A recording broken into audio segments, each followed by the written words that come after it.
Bonjour amis de la photographie d'art. N'est-ce pas étrange de vouloir mettre en avant le mouvement avec un dispositif fait pour capter un instant? En effet, avant l'invention du cinéma, il n'était pas simple de représenter le mouvement sur du papier ou de la toile. Avant l'invention du cinéma, qui est en réalité une suite d'images successives qui passent très vite, il existait des petits carrousels dans lesquels était ouverte une petite fenêtre qui permettait de voir, en faisant tourner le carrousel, les images défiler, ce qui permettait de donner l'illusion du mouvement des personnages sur chaque image qui était collée au fond d'une bande dans le dispositif. Il existait aussi des petits livrets avec beaucoup de pages et, en faisant défiler les pages rapidement, l'œil percevait alors un mouvement d'animation. Cependant, à part ces objets somme toute rares, les peintures principalement, mais aussi les sculpteurs, ont très tôt tenté de représenter le mouvement dans leur art. Voici deux exemples avec une peinture de Duchamp et une sculpture de Tubi avec la fontaine d'Apollon au château de Versailles. On voit bien que les auteurs tentent ici, de façon bien différente, de suggérer le mouvement.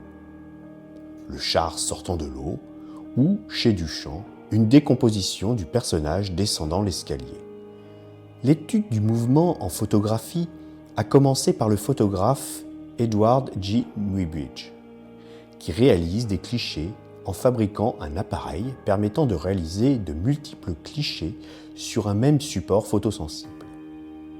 À cette époque, les photographies étaient réalisées plutôt dans un but scientifique pour capter des mouvements que l'œil avait du mal à percevoir.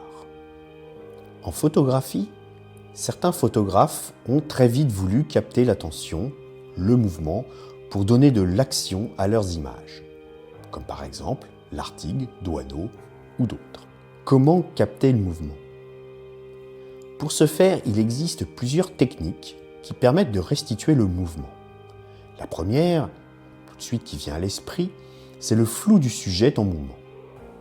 C'est d'ailleurs ce que perçoit l'œil humain lorsque quelque chose se déplace très rapidement devant lui s'il ne le suit pas des yeux et de la tête. Voici l'exemple issu de la galerie Anneaux sidéraux par Emmanuel Gilbert ou encore Tokyo Train par Valérie Chauffour. Ensuite, il y a le filet qui est à l'inverse, c'est-à-dire que le sujet est parfaitement net, mais le reste est complètement flou.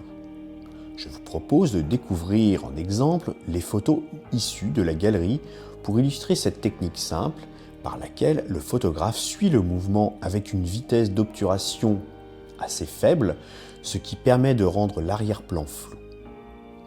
Voici les photos d'Anzio avec filet Mercedes AMG ou encore Ford Focus RS par Audelin Zadra. Nous trouvons aussi la technique qui fiche totalement le mouvement, mais dans une situation où il est impossible qu'il n'y ait pas de mouvement, souvent en suspension dans les airs par exemple. Ici, le mouvement est simplement entendu par notre cerveau qui, par de sa position, comprend que ce n'est pas une pose fixe. J'ai déjà parlé de l'auteur, Philippe Halsman, dans lequel il faisait sauter ses modèles pour les rendre plus photogéniques. Je vous mettrai un lien dans la description. Voici un autre exemple avec la photographie Cross au galop par Enzio. Pour finir sur les techniques, il est aussi possible de décomposer le mouvement par des déclenchements multiples d'un flash qui va pendant le temps de pause imprimer sur la surface sensible le sujet en mouvement dans différentes positions. On en revient à l'application de Muybridge. Ainsi, par ces techniques, il est possible de donner au lecteur de la photographie une illusion ou une idée du mouvement. Cela permet au cerveau d'animer ou de penser à l'animation à partir d'une image figée. C'est en effet le cerveau qui analyse l'image que les yeux décryptent et qui lui donne un sens. Un sens culturel, on sait qu'un cheval ne flotte pas dans les airs, si on le voit au-dessus de la haie, c'est qu'il est en train de sauter.